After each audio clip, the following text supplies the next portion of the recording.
This is the book of the Complete Ascension Manual on how to achieve ascension in this lifetime. I'm going to read about the fourth initiation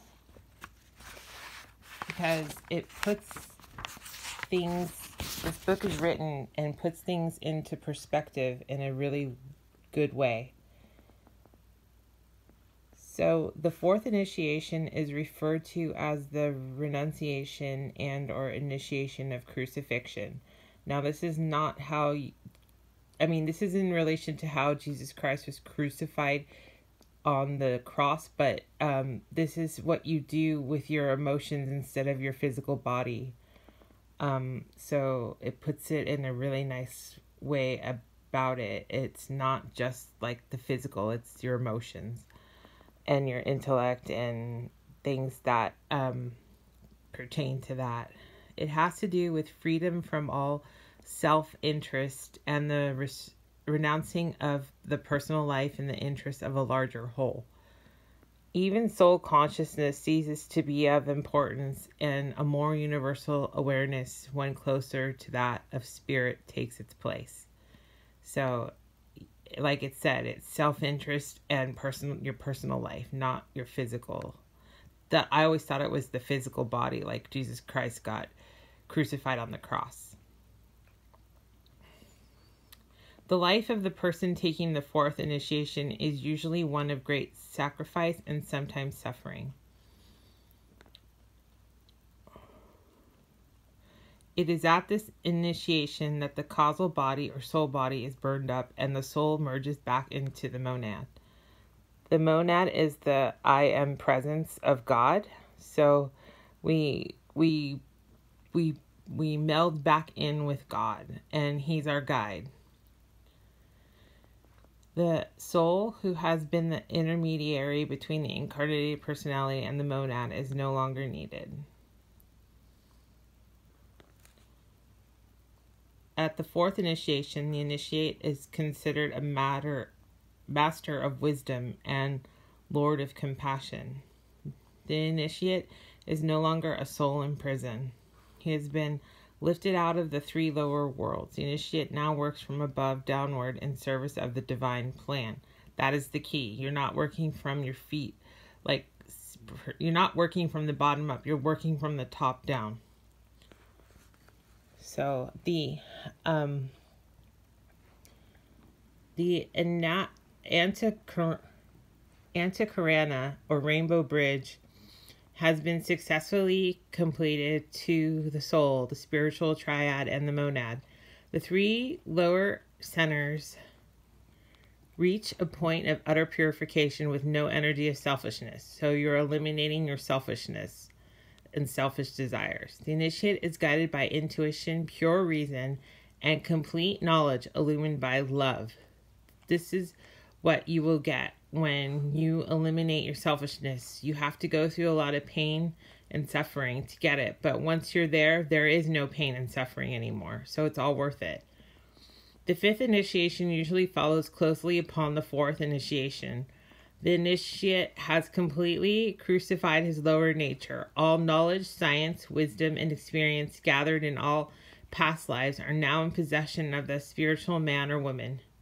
Jesus Christ took his fourth initiation upon the cross when he was crucified. Lord Maitreya, who overshadowed Jesus and in a sense shared his body during the last 3 years of his life, took his sixth initiation or ascension. And that is what this book goes on to be written about, the sixth initiation. But I chose to do the fourth initiation because I could so identify with it.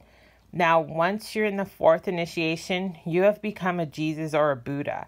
So it's a lot of work, and it takes lifetimes. It doesn't just, this book is made so you could do it in a shorter amount of time. But for some people, it takes lifetimes to attain this. And let's see. Oh, I forgot what I was going to say. Oh boy. But anyways, this is a really good book.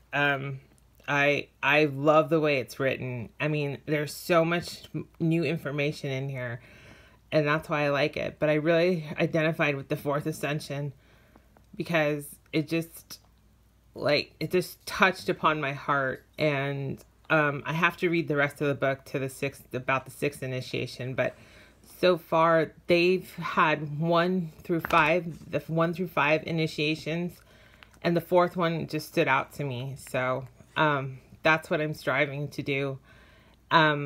We have had 3.2 billion years on this earth, and we have 1.2 billion years left on this earth. And it goes on to talk about the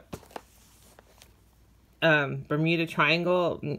Like, Atlantis was the Atlantic seaboard of America now.